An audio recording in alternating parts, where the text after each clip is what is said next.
share some information with you that you find interesting or helpful, and hopefully in our time of questions and discussion at the end, we can maybe share things that we all do that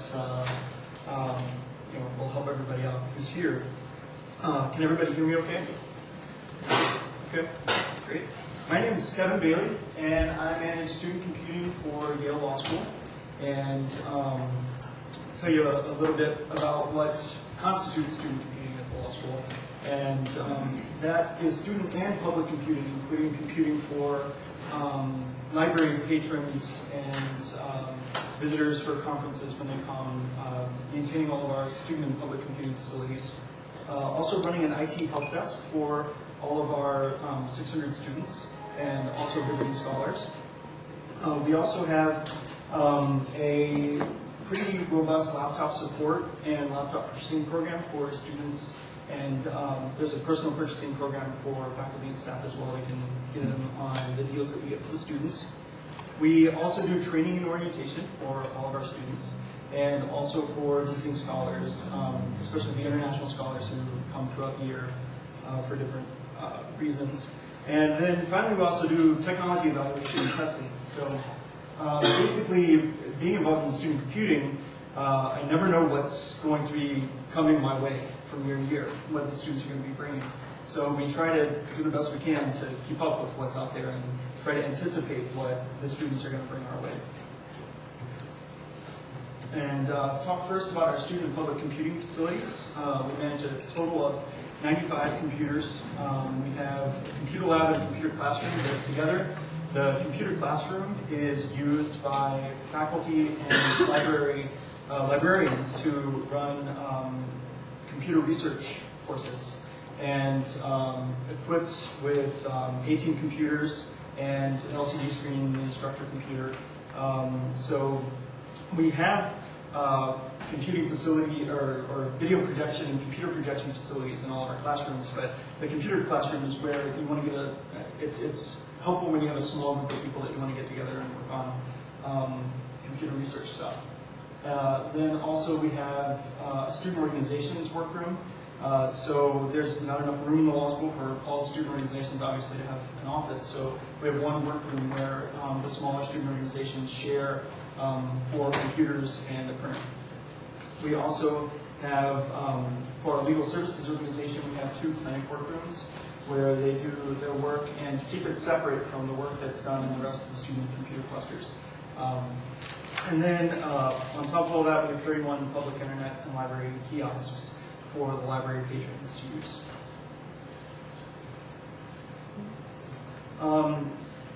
Managing all of these computers, for 3 years it was just me managing all of these computers. And I came into student computing with not a lot of experience managing these sorts of things. I had a lot of computer experience, but not a lot of experience with cluster management. So I kind of learned as I went along. And at first we had about 4 or 5 different types of computers, 5 different computer models spread out among all those 95 computers. So we had 5 different images that I had to maintain. I guess most of you, for your public computers, you do use some sort of imaging utility. We use Semantic Ghost to do that. And recently we've gotten the 5 types of computers down to 3, but that's still a lot of images to maintain. And one thing that I was finding, especially on the public computers, I didn't have a lot of experience with the local policies to lock the computers down. And that was a big issue with all of our public computers. What we were finding is that we were having to re-image the computers every 2 weeks. Not all of them, but a computer would need to be imaged on a fairly regular basis. And it just took a lot of time to re-image it and set it back up. And oftentimes it would take a while for us to discover that, because the students would just let it sit there for ages until somebody came across it and decided they needed it, and then they would complain and it was suddenly urgent. So I didn't have a good way to keep up with that and keep track of all those things. And so just talk about some of the tools that we have that I've learned make it a lot easier for me to maintain all of these computers. And one of them that we just discovered, and which I think is phenomenal, is UIU, which is the Universal Imaging Utility from Big Bang. Technologies, I think. It's a weird name, but it's a great product. And what it allows us to do is create one image for all of our desktop public computers, regardless of their hardware. So they just all happen to be Dells, except for the Macs that we have in our reading room. But for all of the computers, we use one image, and we have to maintain just one image instead of 3. And so that has cut down pretty significantly on the time we have to spend preparing the images. We re-image all of the computers each summer just to get everything up to date, use that opportunity to install new software, revisit the way things have been working and see if there's something we need to change. And so what we end up doing is, usually in the past we had to create 3 new images, now we just have to create 1. And so we've been using this universal imaging utility for our faculty and staff computers and laptops for about 6 months now, and it's made an enormous difference. As far as the rest of the school is concerned, we have probably 13 different hardware configurations, and so with universal imaging utility, we have 1 image for laptops and 1 image for desktops. So it's saved us a lot of time. And the other thing that was tremendous is 3 years ago, the university switched over to a Windows 2000 Active Directory domain and from Windows NT, and we slowly began to realize the power of group policies in managing public computers. So a lot of computers that have roughly the same configuration, really useful tool.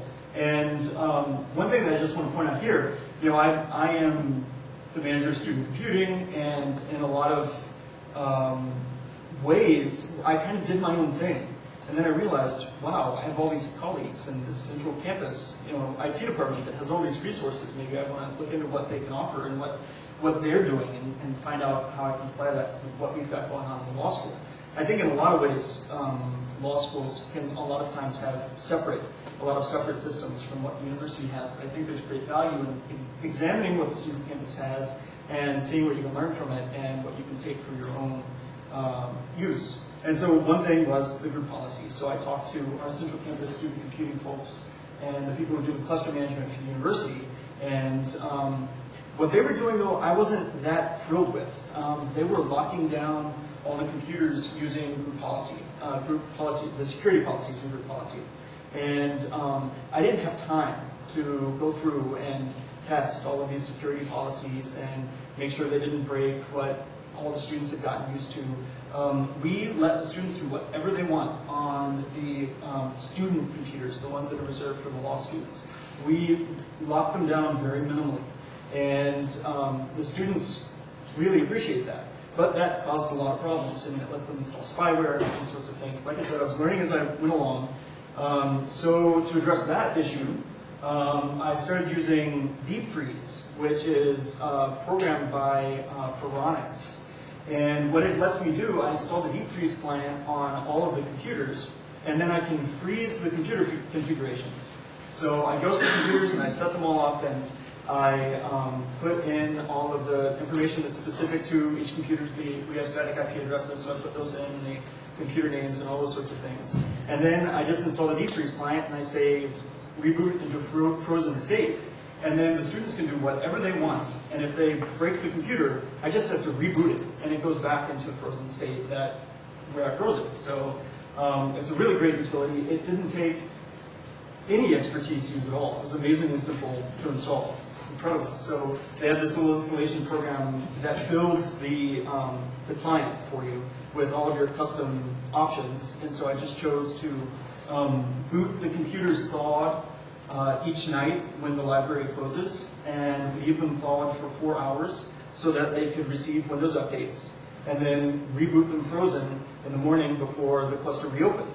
And so it's worked perfectly. I haven't had to re-image a single one of my public computers in over a year now, except for scheduled software upgrades. So as far as a piece of software that saved me a tremendous amount of time, Deep Freeze really made the difference. I guess my biggest goal in all of these things was not to recreate the wheel. If someone had already made something that could make my life easier, and if I could convince my boss to buy it, then we wanted to use that. What I really like about retail products, and I have to say this, is when you have a small staff and you don't have a lot of time, it's really nice to have access to their support. So I had questions about the deep freeze, called Pharonics, and they helped me out. And it's no problem. I was trying to do something advanced, which I eventually decided just not to do the automatic thaws every night. It worked pretty well. The other aspect of course, all our student computing is distributed printing. So, of course, all the students want to be able to print all the time from any of these computers. And we had the added need of library patrons being able to print. We decided a year and a half ago to cut out all free printing. And so nobody can print for free in the library or in the computer labs. And we did that, we were able to do that because Central Campus had already implemented a Pharos Uniprint system, whereby the students can use their net ID, their Yale network identification, to log into the print system and print their print jobs. And it's all over campus, so we use the same print system that the rest of the university uses, which is really convenient for our students. So if they're in one of the other libraries, they don't have to buy a Vinda card or something like that. They're able to use the university-wide system. And we had a bunch of grumbling when this first started because the other thing we did, or the other problem we had, was tremendous waste. Our students wasted so much paper. I would come in the morning, and just from 5 o'clock to 10 o'clock at night, they would have literally printed and discarded on the floor and around the printers 3 reams of paper easily. And because under our previous system, they did have to pay for printing, but they were charged monthly to the bursar bill. And they could just release the print job. It was, we used P-counter. And so they could just release their print jobs from the computer, and then, but they had no sense of what it was costing them. They had, I'm making an assumption here about why they did this, but just an enormous amount of waste. And we had a lot of complaints from student environmental groups that we were wasting so much paper. And so one thing I really liked about the Pharos Uniprint system was they have print stations that the students can go up to. They have to go up to the print station. They have to log into the print station, and they have to release their print job. And the print station is right next to the printer. So print jobs that don't get released don't print out, and the paper doesn't get wasted. So now when I come in the morning, there are 3 or 4 sheets of paper that I have to put in the recycling bin instead of 3 reams of paper. That's made a lot of people really happy, including me for not having to clean these things up. In addition to the university's Uniprint system, we also maintain ourselves 2 print servers and 28 print queues for our student organizations and administrative offices. Just because, frankly, the university print system is a little expensive for office printing, and so we just decided to manage that ourselves. And it's not that burdensome. We don't use any print accounting or anything like that, just that the individual offices are responsible for their own paper and toner. But this allows us, what it allows us to do is if someone calls and says they can't print, then we can look at the print queue and say, well, the printer's out of paper, or it's out of toner, something like that. The other thing that we do is we have an IT help desk for students. And I think in the book it said that it was open from 9 a.m. to 7 p.m., but it's actually open from 9 a.m. to 10 p.m. 7 days a week. And it is staffed entirely by student workers from the university, so undergraduates, and a few graduate students. And this year we actually hired 2 law students, which worked out tremendously, actually. We had a really rough time. I had a really rough time, I should say, getting performance out of these student workers. And I felt like our IT help desk is really the first point of contact for students when they need help with a computer problem. And I was finding that so many times our CAs, our computer assistants, couldn't help them, and they would send them back to me. And I would spend all day, every day, reformatting computers and reinstalling operating systems and cleaning off viruses. And I just thought, these are so routine, these are so repetitive. There's got to be a way to get these student workers that I have doing this stuff.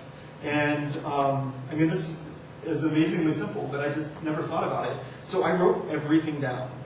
I just wrote down what I do when I work on a computer that's infected with viruses. I wrote down what I do on a computer when it's infested with spyware. I even wrote down, and this was a big step for me because I have these control issues and I don't want the student workers to be responsible for anything that's catastrophic. I don't want them to lose the students' data. But I put the burden of the students' data on the students. And basically, when they bring their computer in, if we're going to hold on to their computer, they have to sign a form that says, I've backed up all of my stuff.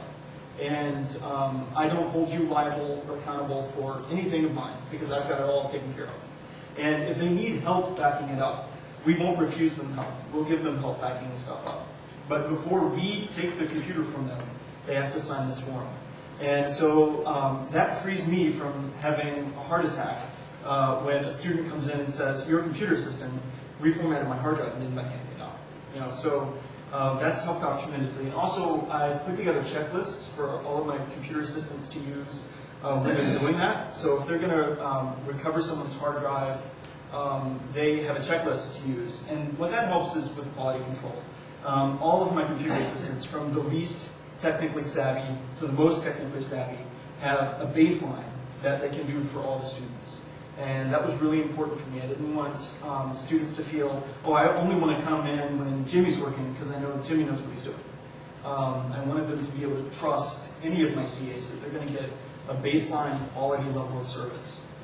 And so these checklists have really, really been helpful.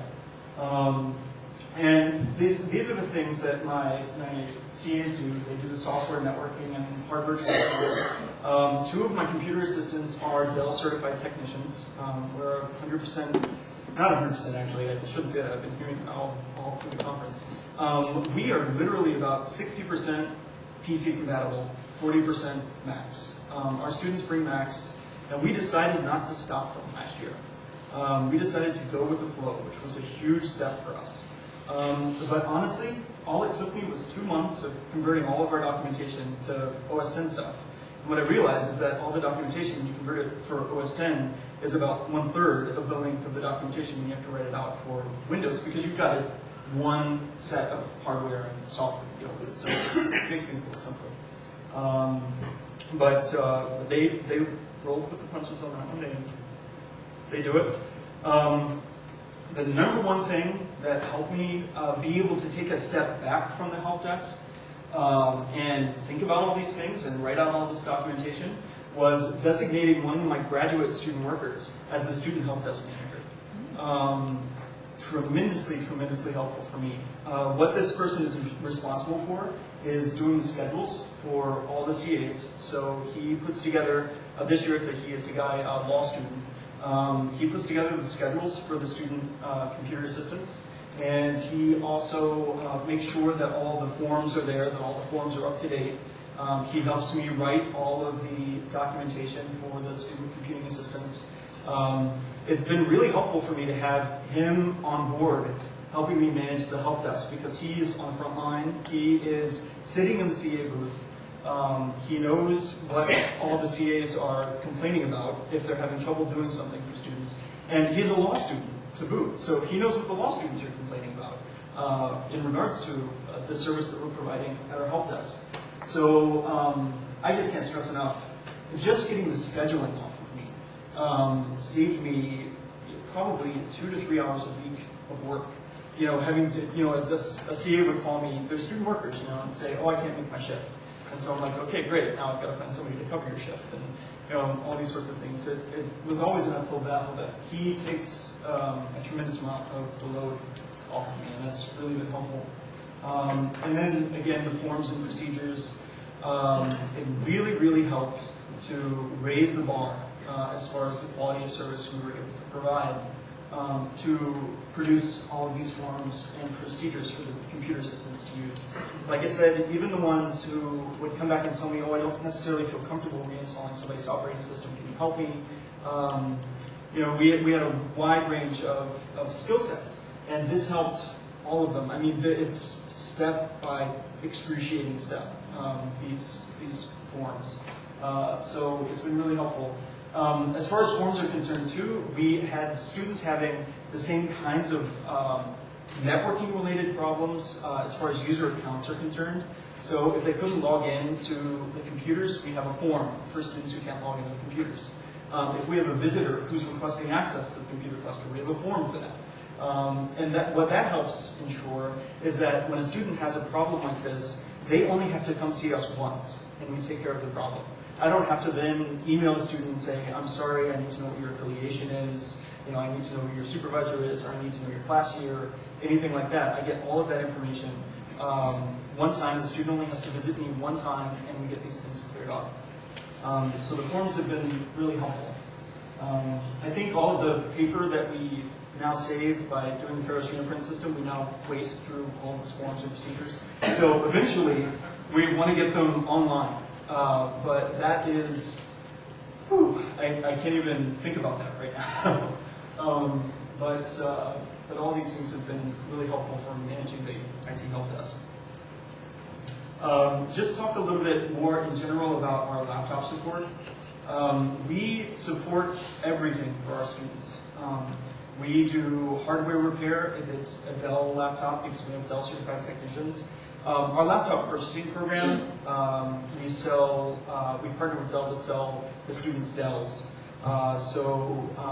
Because of that, we have the Dell certified technicians and all those sorts of things. This year, for the first time, we're partnering with Apple to sell Macs as an alternative to the Dells.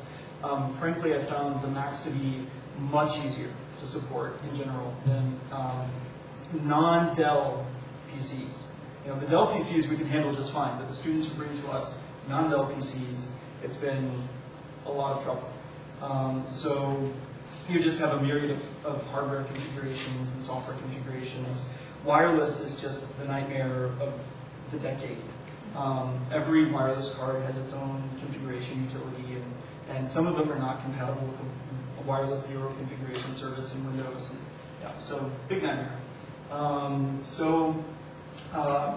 For the 600 students that we have, we do software installation. So if they have trouble installing any of the software, law school software only, we do draw a line at that. So only the software that we support officially.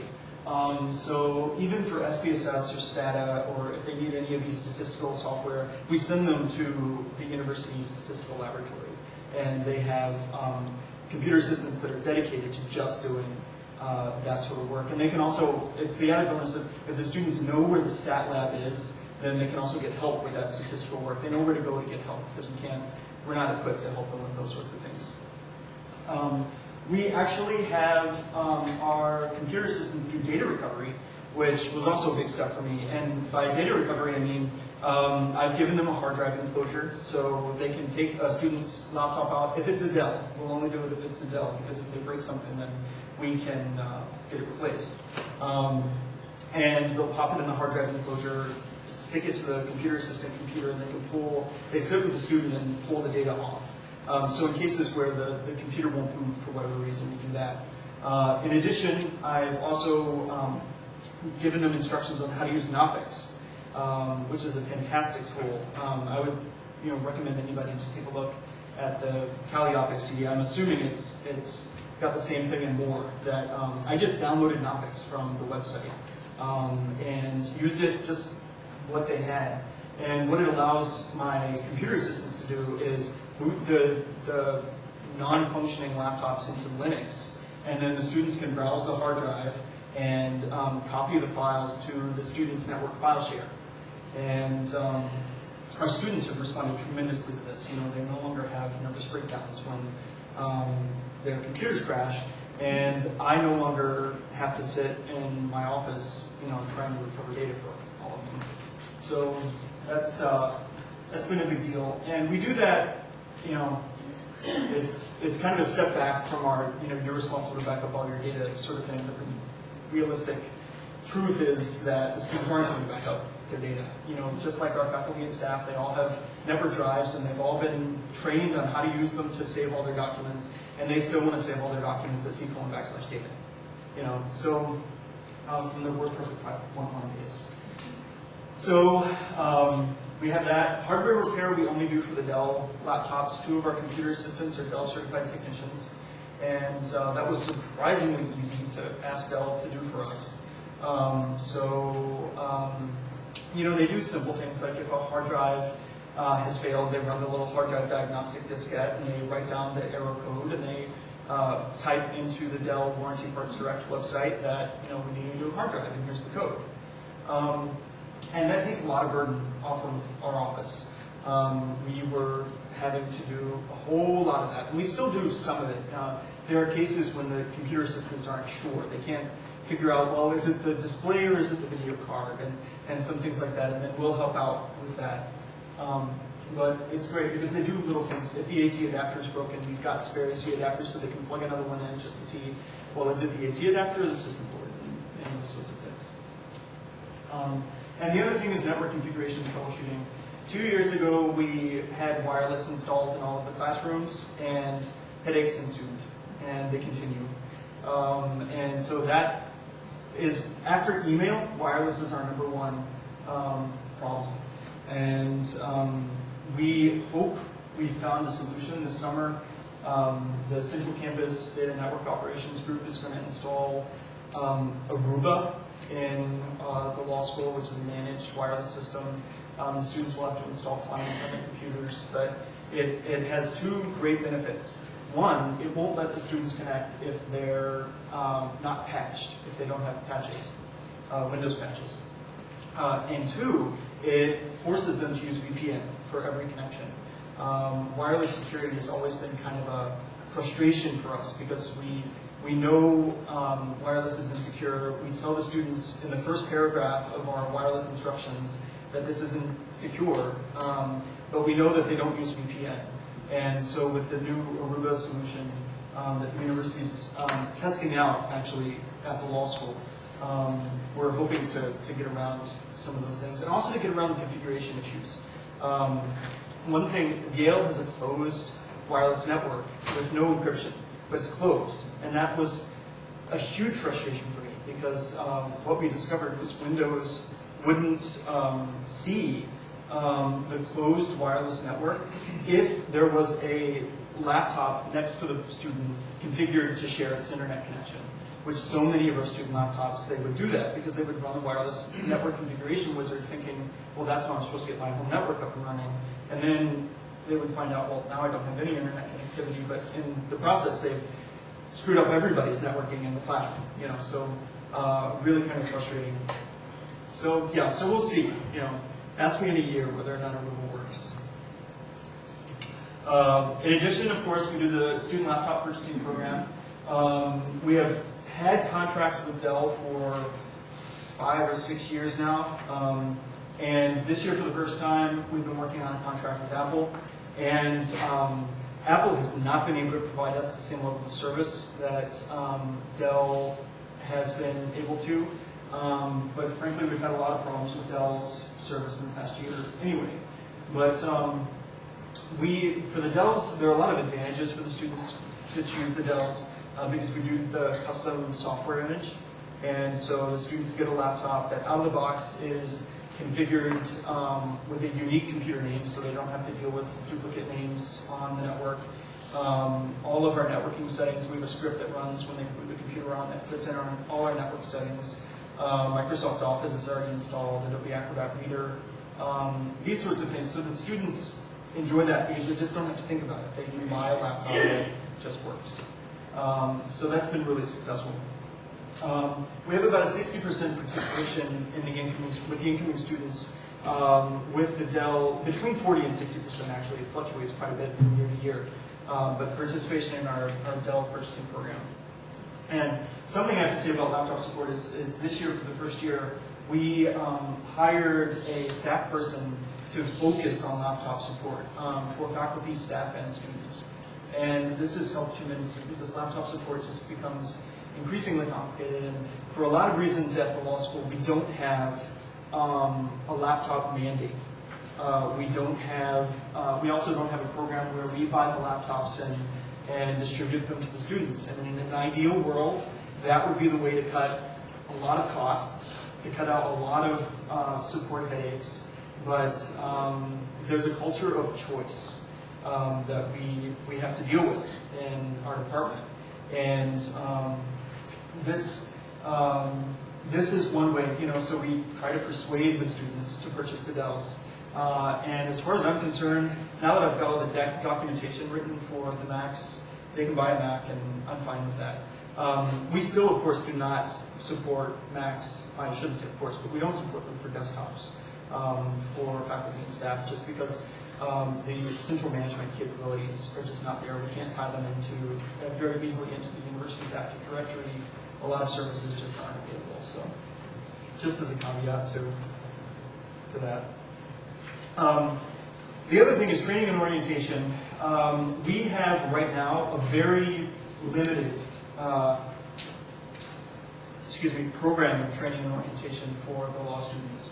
We do a new student orientation in the fall, and we do 4 sessions during the orientation week, and in one of the big lecture halls, and all the students can come, and we encourage them to bring their laptops, so that I give a 45-minute lecture about what services we offer, and pointing them out resources where they can find help, because I know that they're getting bombarded with tons of information during this period, during the orientation week. So my main objective is to get them on the network and printing and know where to find answers if they need them.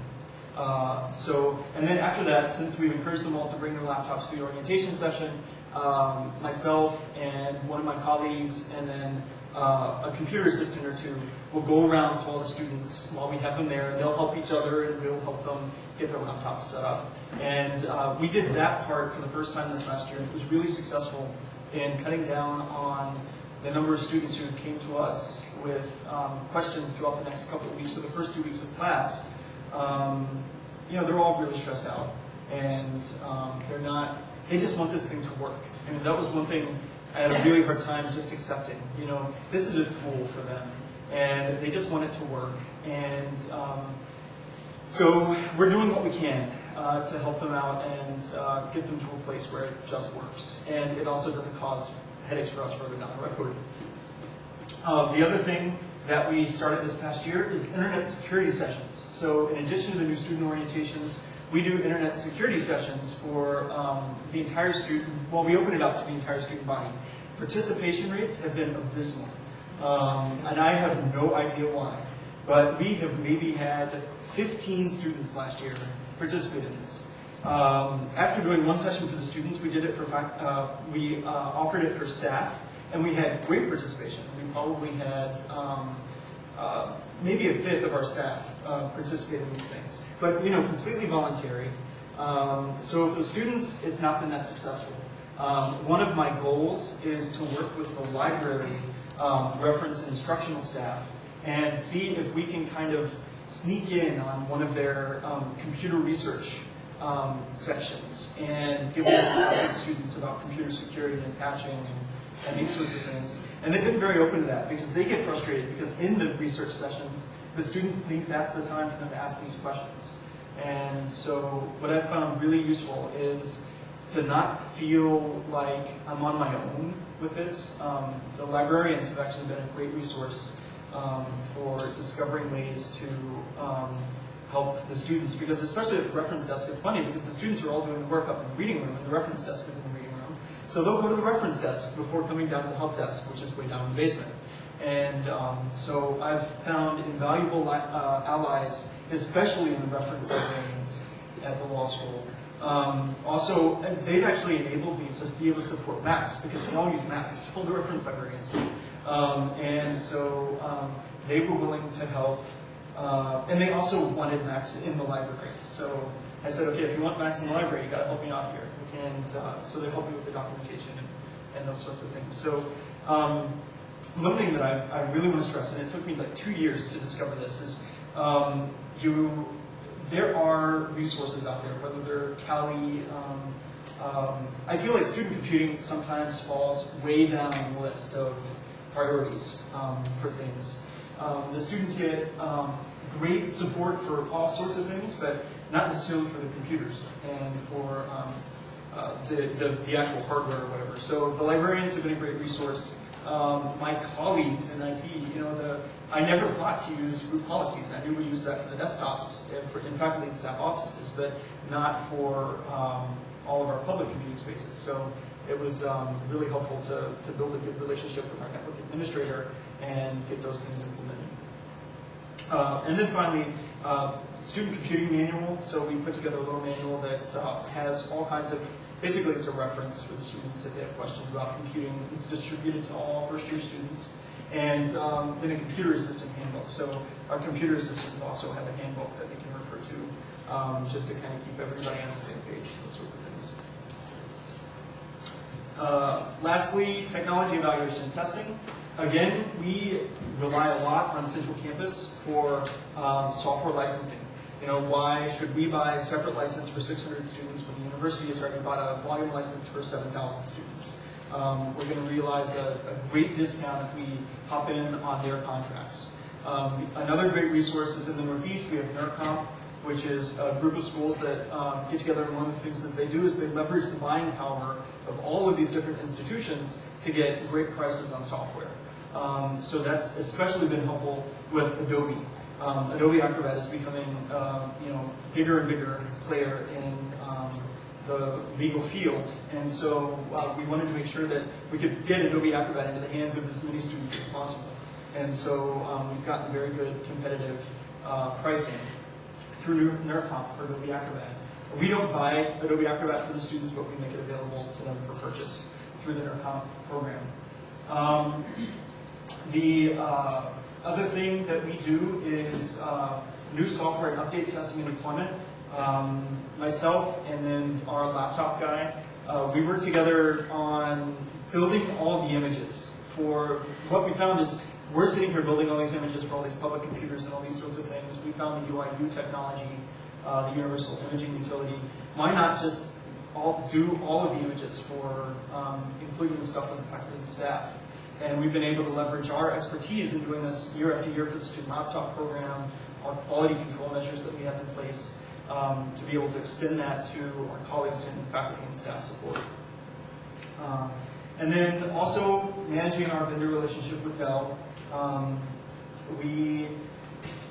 This year, all of our reps changed, except for our sales guy. We have the same sales guy, but our account manager changed, the student personal purchases person changed, our salesperson for student personal purchases changed. So we totally had to walk Dell through every part of the process this year, which was very, very disheartening because I felt the year before we got everything down pat with all of the people that we were working with. But managing those vendor relationships do consume, especially in the summer when we're working on the student laptop program in the spring, consume a lot of time. Apple, I've got to say for education, for higher education especially, and for graduate schools particularly, they don't necessarily, at least our rep, I have to say, our rep doesn't have that down pat. He can do anything for an elementary school or middle school or high school, but working with them in higher education, especially in a professional school, has been kind of difficult. I've had to teach them a lot about how computing works in these situations. And then RIS is the Central Campus, it's reprographics and imaging systems or something, services. It's a weird name for the people who do all of the printing and copying for the university, as well as a ton of other stuff. But what's important for us is that we partnered with them to do the client-side printing and copying. And what we discovered very quickly we were by far their largest customer. The law students did more printing than all of the university libraries and student organizations and colleges combined. So we found that we could teach them a lot about managing a printing system. And thankfully they were open to that. When we first signed on with them, I'm not going to lie to you, it was very painful. We had been running our own printing system and it had been working really well, but the accounting stuff was really new to us. We knew the students wanted to be able to add money using their credit cards, and we didn't want to have to implement that. So when we went with them, there were a lot of growing pains, but I have to say they were really grateful that we were patient and willing to work with them. And through our partnership with them, client-side printing and copying for everybody in the university improved. just because we were such a huge volume customer for them. So again, I can't say enough about partnering with central campus departments if it's possible.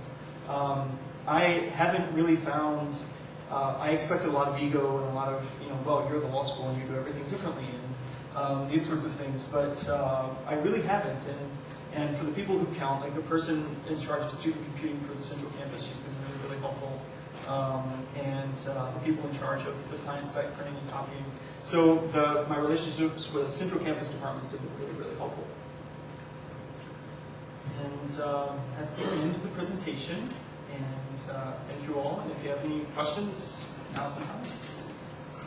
Yes? On your purchase program that you got with Dell and Apple, are the laptops coming to you first to put your image on them, or are the vendors actually imaging them for you? Apple, that's a very good question. Apple doesn't offer imaging services as far as I know at all. So with the Macs, the students are they're going to receive a computer that's a Mac and is a Mac out of the box, and then they have to come to us for all the software. We have all the licensing for the student software.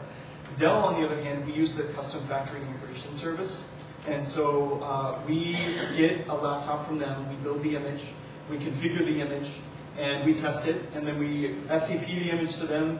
They do their own testing, and then as long as they don't find any hardware issues or driver issues, then they'll tell us it looks okay, we'll approve it, and then they'll send us a test machine, and that's gone through the manufacturing process, and so we can see what the students are going to get.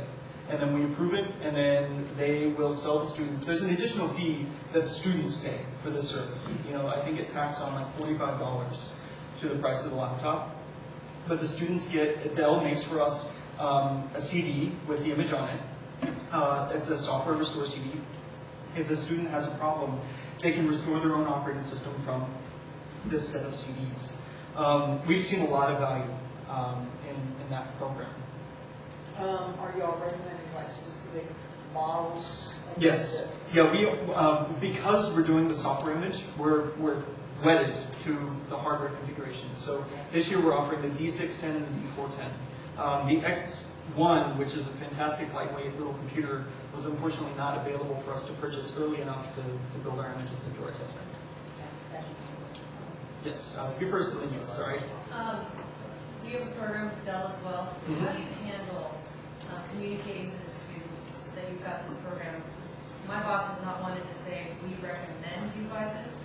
So how do you handle that? You know what, that's interesting that you say that, because we used to not say we recommend.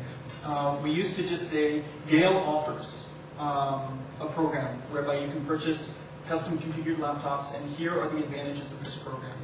But if you don't choose to go with us, here's what you should do. But this last year, after the virus nightmares of 2 years ago and dealing with all of these computer configurations and everything, we were then okayed saying strongly recommend. In the IT letter that goes out to admitted students, I was able to put we strongly recommend. We again can't require it, but we can say that we strongly recommend it. In addition to that, we have a website that we maintain about the laptop program. And in addition to that, we work with the admissions office to post the information on the incoming, we have a discussion board for incoming students, and we post the information there. Okay, on the release liability form you have signed, do they have to just do one and then that's good for the longer school? They do that release liability every time they have service done? We don't have a lot of repeat customers. So, at least in a short amount of time, so I haven't really thought about that. They sign the form every time. So, because basically, I want a date on it, and if they get a new computer, these sorts of things. I've not thought about that. I don't think that would work necessarily, having one form that they sign at the beginning of the year, because one of my goals with the form is to wake up the student and say, it's your responsibility to back this stuff up. I know you haven't been reading any of my emails that I've been sending, and you haven't looked at the website, but it really is your responsibility. We actually use the same strategy. We have what we call a waiver of liability for any time someone comes in with a laptop. That's the first thing they saw. Yep. So, the you touched it, you broke it syndrome. It's kind of pretty predominant thing with student support. Yeah, we want to avoid that, and to go even further than that, if it's not a Dell, we won't do any hardware support. I don't even feel comfortable with my computer assistants removing the hard drive from a non-Dell computer. Because so many of our students who don't purchase a Dell will purchase something from CompUSA and they don't have a warranty. So if we break it, we're stuck and they're stuck, and it's a bad situation for everybody. What application was it that you said that you used for checking whether a computer is updated and patched or allowed? Good question. I didn't actually talk about it, but we use, right now, we just use Microsoft's software update services, software update server, SUS, which is free. It's a plugin for Windows Server 2003. And the reason we use that is right now, now that we've got deep freeze on the computers and they're opening a window at night for Windows updates to happen, and we're using group policy. Well, because we're using group policy, we can do that basically. So our group policy says download the updates between the hours of 2 a.m. and 6 a.m. Install the updates automatically and reboot the computers. And here's the location of our SUS server. So we're able to do that because of group policy. Yeah, but didn't you say there was another application that you used with your wireless to check? Oh, okay, yes, I'm sorry about that. Yeah, that's Aruba. And I honestly don't know that much about it. We had complained to Central Campus Data Network Operations, who do all the networking for us, a year ago about all the wireless problems and how can we manage this bear of an issue. And they said, oh, nobody else is complaining about the problem. But then a year later, they came back to us and said, here's Aruba. We're installing it this summer. Do you know who manages it? It's just Aruba. If you search for Aruba wireless, you'll find them. Okay. Yeah. We don't join them to the Yale domain, the university domain. We do that for all the public computers, all the student cluster computers. Yeah, we don't do them for the student laptops, and that's primarily the reason we don't own the computers. Yeah. How much does it cost the students to buy a Dell laptop? Right now, if I remember correctly, our D610s, and the D410s are around $1,600 with the software image. But I think we have pretty good specs. We have a 60 gig hard drive in there, 512 megs of RAM, a DVD RW, because we want to empower the students even to back up their music files so that they don't try to put them on our network.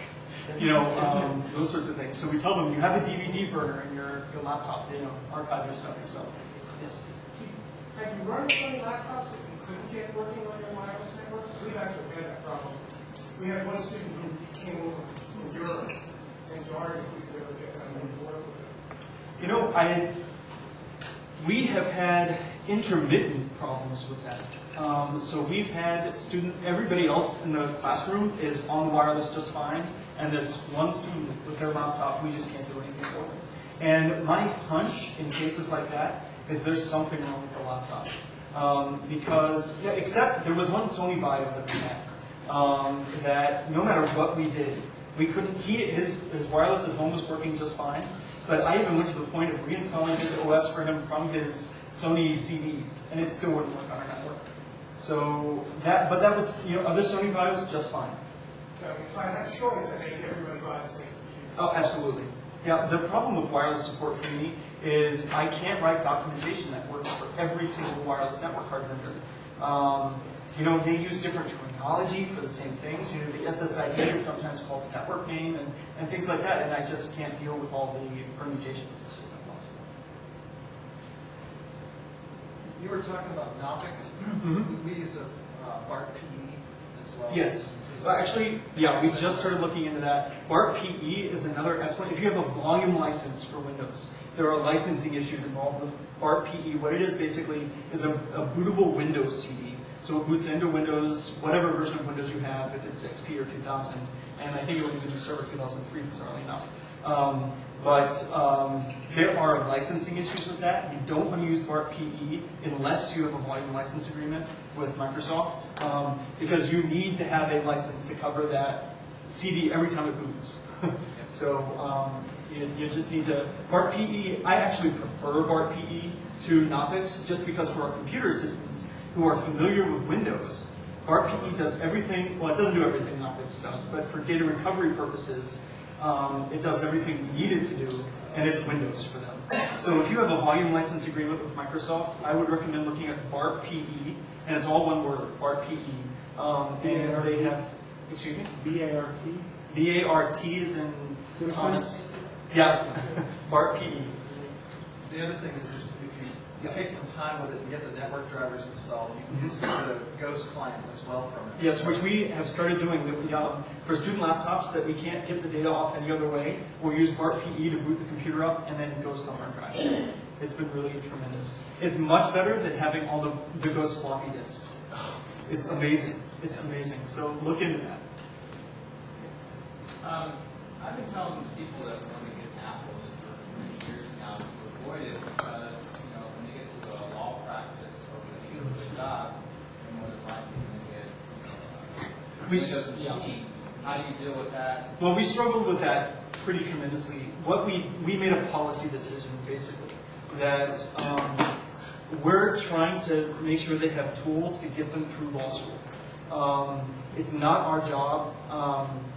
It's not a huge part of our job to prepare them for what they're going to get in their law firms, because we are pretty sure, yes, they're going to have Exchange as their email client and server. They're going to have, but we can't afford an Exchange server, and we can't afford the staff to manage an Exchange server. So since we can't provide the whole package, we've decided to back away from that philosophically.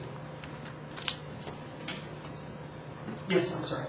One of the things that was when we first started seeing an influx of Apple users, it tended to be, and we have a high school, so we have older students who've been out doing other things for a while.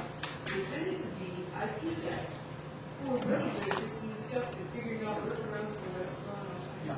Yeah. And what's interesting is for us, it's either or.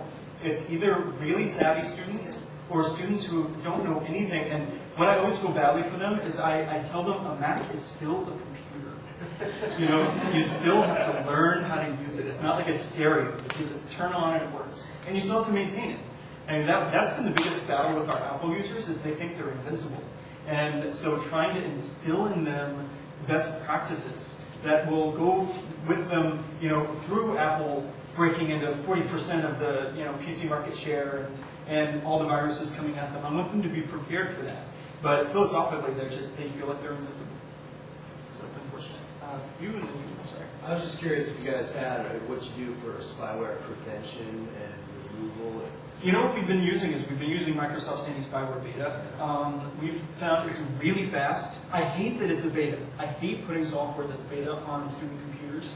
But our own Central Campus ITS security department said with one recent virus that was opening, actually it was one recent piece of spyware that was monitoring, it was setting up proxies for all of your web traffic and monitoring web traffic and then selling that to advertisers. And our Central Campus IT security department said, whoa, this is a huge security risk. We've got to get these off these computers.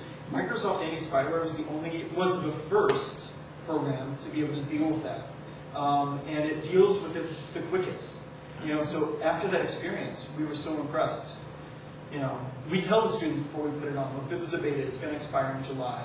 But for now, it's a great piece of software. What I like best about it too is the warnings that it pops up for a user are in plain English. It's not saying an unknown executable is trying to launch at start time. It says a program just put itself in your start menu. If you didn't put that program there, you should block it. So it's really great plain English stuff. I'm sorry. You said that you use to staff your student ID help desk. You're using students and part-time. Are the students coming from a different college, like for information technology? They're in Yale, or are these law students that? All the undergraduates are Yale University college students. Okay. And we probably get applicants. Half our applicants are from the ITS program, and then half our applicants are from everywhere else.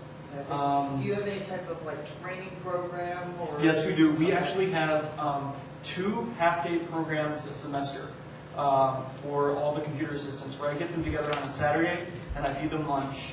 And we go over just hands-on troubleshooting procedures, how to find answers. So I show them how to use Google and Google Groups to find answers to common problems if Word crashes or something. It took me a while to realize knowing how to use a search engine it's not common sense. And so, I found one of the best things to do for my computer assistants was try to teach them how to use a search engine to solve problems. Yes, sir. Like I said, you call about the adware and spyware. Our university license from the North antivirus. Yeah. And version 10 has an excellent adware and spyware. Really? Component group now will knock your socks off. Yeah. I've put it on mine and have 2 spyware programs on it, all the other 10. Yeah. Well, we have 9 now. We haven't gotten 10 yet. That's great to know, because the other thing that I don't like about all the other anti-spyware programs is we can't centrally manage them. And we're hoping that Microsoft will let us centrally manage anti-spyware and that they're not going to charge us for it. But we do have a site license for antivirus open edition. Yeah. A suggestion also that we're using is Pest Patrol Enterprise, which is something that you can centrally manage. Okay. Great. Okay. Thank you all very much.